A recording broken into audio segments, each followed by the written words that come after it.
Hi everyone, thank you so much for taking time to watch our 2021 State of the Undergraduate Student Survey presentation. I'm Erica Moore, I'm this year's Student Body President. I'm Sarah Trapezzona. I'm the transfer representative, but I am the VPUA elect for the 21-2022 school year. And I'm Izzy, and I'm the Civic Engagement Chair. So on behalf of SGSU, we're excited to share our findings from this year's State of the Undergraduate Student Survey. This is an annual survey that's developed by SGSU to inform our advocacy and university decisions. This year, 1,667 students responded to the survey, 500 more respondents than last year. To our knowledge, this survey reaches more students than any other annual survey on campus. We will be sharing some commitments and recommendations with you all, and we are hopeful that you will take some of the information and recommendations we share and implement them both for the remainder of this year and moving into next year. So we asked students to tell us what issues they would like the university to prioritize over the next 2 years. We noticed a trend in the top 6 responses, with the top 2 priorities relating to the financial needs of students, followed by accessibility for students with disabilities, then supporting the university's efforts towards becoming a more diverse and inclusive campus. Our presentation today will begin by focusing on what we're hearing from students related to their financial needs, accessibility for students with disabilities, diversity and inclusion on campus, overall quality of experience and sense of well-being, and student engagement in university decision-making processes. For each section, we'll provide you with data, commitments that SGSU will make in each area, and recommendations that we're asking university leadership and stakeholders to implement. So the first topic we will discuss is the financial needs of students, specifically their ability to pay for their basic needs while also affording tuition. The pandemic has had a big impact on students' financial stability. 52% of respondents' families have suffered income loss during the pandemic, and 46% of students said that they themselves have lost income during the pandemic. Financial instability and income loss contributes to overall trends of food insecurity, with almost 14% of students reporting that they missed at least one meal per week in the last quarter because they were unable to afford it. Of the 700 students who lost income during the pandemic, roughly half have not been able to get additional financial support to fund their academic costs. Additionally, over 27% of all respondents said that they do not have enough money to pay their bills. A major theme in the qualitative data was a request for the university to reconsider their ask to decrease the cost of tuition to students. The university should also continue to increase the quantity and proportion of need-based financial aid and scholarships for marginalized students. This year, Black Student Union created the first student-led endowed scholarship for Black and African American students. This was a triumphant feat led by 2 exceptional students who never should have had to do that work. We implore the university to learn from the work of these students and increase SU's commitment to funding underrepresented students. We know that the university is navigating a budgetary crisis. As the university pursues cost-cutting measures, we ask that SU include a decrease in the cost of tuition in their mid and long-term financial planning. And I'll hand it off to Sarah. Thank you so much, Erica. Now we'll be talking about students with disabilities. In the SUS, we provided the ADA definition of a disability. From that definition, roughly 25% of students identified as having a disability, and 129 students have received an academic accommodation for that disability. 15% of students who had received academic accommodation felt that faculty members were not prepared to create an inclusive learning environment in the classroom. Further, 9% stated that faculty members were not prepared to provide their approved accommodations. Qualitative data suggested that faculty often did not understand the accommodation letters that they received from disability services. We asked students to identify what skills or knowledge faculty need in order to provide them with an inclusive learning environment. They identified 3 main areas: understanding and accommodating invisible disabilities and chronic health issues, communicating with students about their accommodations, and microaggressions within the classroom. When students were asked to describe their experience with receiving their academic accommodations, 35% of qualitative responses describe inconsistent experiences. This all depends on their specific professor.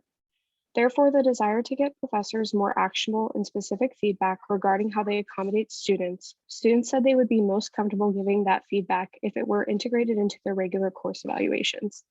SGSU and students request that the university ensure that the process for sharing the information with the professor is considerate of students' privacy to prevent retaliation against an already marginalized campus community. It is important for students and professors to have a good relationship with sharing and receiving feedback to ensure that communication is happening and issues are resolved. When it comes to SGSU's commitments, we want to continue partnership with Academic Assembly, which ensures consistent professor level feedback that is related to specific professors' ability to accommodate students with disabilities and work toward keeping a healthy relationship with them.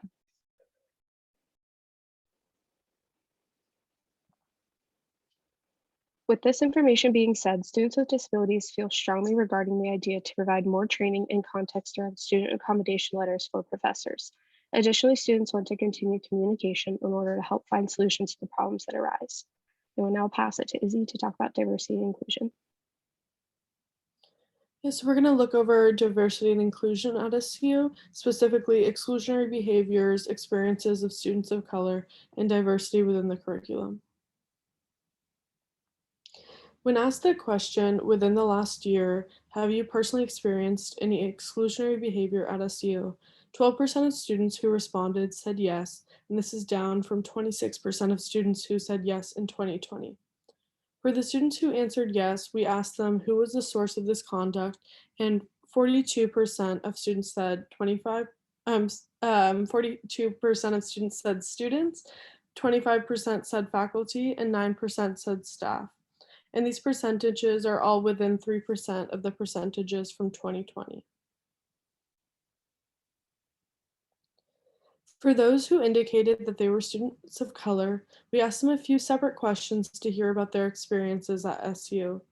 One of the questions that stood out was when we asked, what is one resource that is missing from our campus that would make a significant impact on your experience or success at SU? Students reported not having a sense of belonging due to microaggressions and exclusionary experiences. One student said that there needs to be more clubs including people of color, or having more options for people of color, fewer microaggressions, and having professors be more sympathetic. In addition, students reported not receiving sufficient support and resources. Students noted that having more financial scholarships available, as well as more jobs and work-study jobs on campus, having a mental health day, and creating a safe space for those affected by mental health would make an impact on their experience at SU. We then asked a series of questions regarding diversity in the curriculum. In the survey, we defined diverse perspectives as including the perspectives of LGBTQ+ folks, people of color, people with a disability, different social classes, and/or women into the course materials or projects. In response to the question, how important is it for you that your curriculum include diverse perspectives, 81% of respondents said that diversifying the curriculum is either very important or important to them. When asked in the last year how many of your courses integrated these diverse perspectives into the course material or projects, 74% of respondents said that less than half or few if any of their classes did. And only 16% of respondents said that all of their classes did. In order to assist with improving diversity and inclusion, SGSU is committed to advertise the spaces and resources already available to students of color, and to have our Chair of External Affairs advertise clubs available to students monthly in order to raise awareness about the resources that are already out there. SGSU is also committed to supporting the diversification of the curriculum at SU, and will participate in it and assist with it as it is available to us. And so for diversity and inclusion, our recommendations to the administration are to train faculty to better support marginalized students and contextualize content related to oppression and trauma, offer training for club leaders on cultivating inclusive spaces, build in 1 day per quarter where there are no classes or assignments, similar to what other Seattle schools have done. Training for departments that serve as resources for for supporting marginalized students on campus. And while we recognize that this is part of Lift SU, we recommend to work to diversify the curriculum with department and program level accountability and benchmarking. And then I'm going to pass it over to Erica. Great. So now we'll break down wellness and the quality of student experience. In comparison to last year's data set, fewer students have considered leaving Seattle University. As you can see by the charts displayed, 27% of students considered leaving SU out of the 1,400 total responses, compared to 2020's data with 39% out of 982 students considering leaving. Notably, students who identify as Alaska Native, Indigenous, or Native American are more likely to say that they have seriously considered leaving the university. Of the students who did consider leaving SU, the top reasons for leaving remain consistent over the past few years, with the addition of COVID-19 this year. You can see that there are similarities between the last 3 years.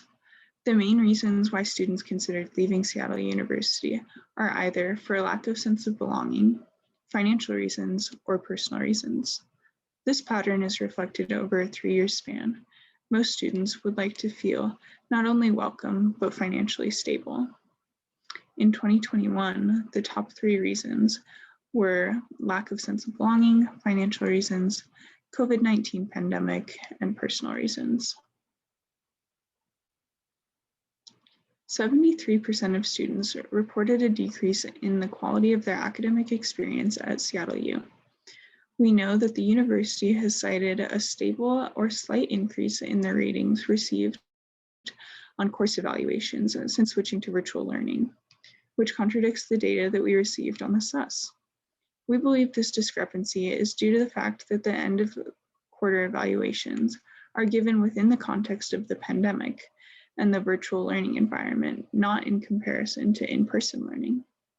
In conversations with other students, we've discovered that many of us have been giving our professors ratings within the context of the pandemic, as we recognize that many are doing the best they can with what they have, but that the overall quality of the academic experience has decreased since the transition to virtual learning. In terms of what professors could do to better accommodate student needs, most students were looking for more flexibility and a lighter workload.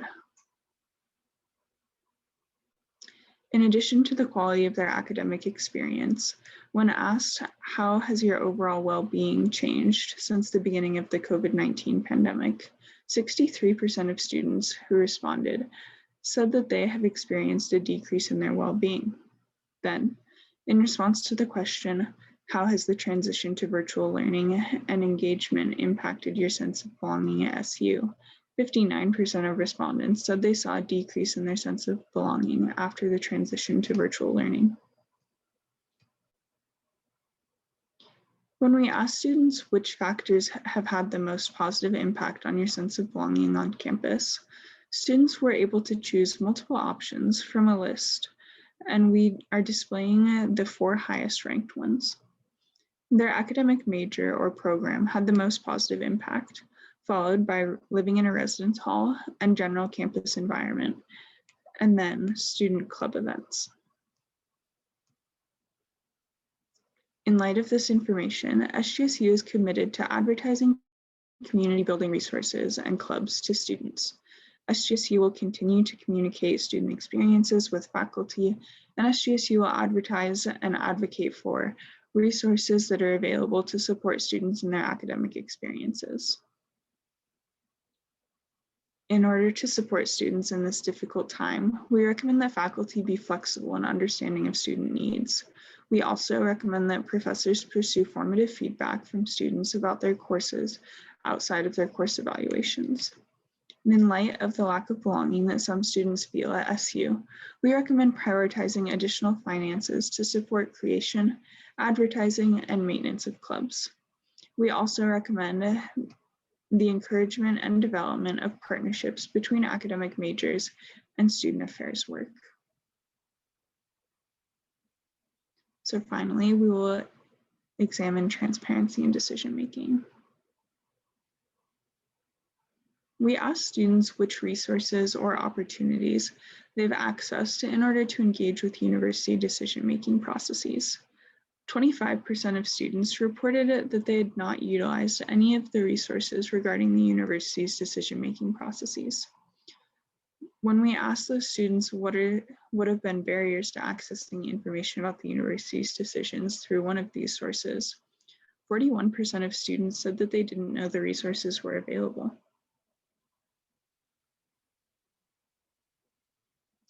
From the survey, we learned that 65% of respondents did not know that they could access any information about the university's budget. Students are interested in knowing how the university budget is allocated. The four main categories that folks reported interest in learning more about are average and total compensation by position type and program, need-based student aid, merit-based student aid, and emergency funding to students. 1 in 5 respondents reported that increasing budget transparency would increase their trust in the university's integrity and help them justify spending their tuition dollars here at Seattle U. Students also think it's important to have budget transparency and to know where money is going and how much money is being used in each of the categories. Students were also asked to please complete the sentence and be as specific as possible. I want to know how much money was allocated to blank within student government's budget. Of the question, I want to know how much money was allocated to blank within SGSU's budget, 33% of respondents said internal operations, so supplies, SGSU training, etc. 47% said club appropriations, so the total amount awarded to different clubs by month or quarter. And 40% said specific club appropriations, so specific amounts awarded to each club. 32% said SGSU projects, and 33% said compensation for SGSU members. In order to enhance transparency in decision-making, SGSU is committed to advertising specific opportunities for students to give feedback about university decision-making. For example, the Budget Transparency Forum, where students are given the opportunity to ask questions and give feedback about the university's financial decisions. We recommend the University Cabinet provide significantly greater detail into the university's budget in a student-friendly format. To improve transparency in decision-making, we recommend advertising specific opportunities for students to give feedback about university decision-making using student-facing platforms such as Discord, Instagram, ConnectSU, in addition to email, in order to make it clear that these opportunities are available to students. So that's all we have for you today, but if you have any questions, please feel free to reach out to SGSU President, so SGSU and then the word president at seattleu.edu with any questions. Thank you.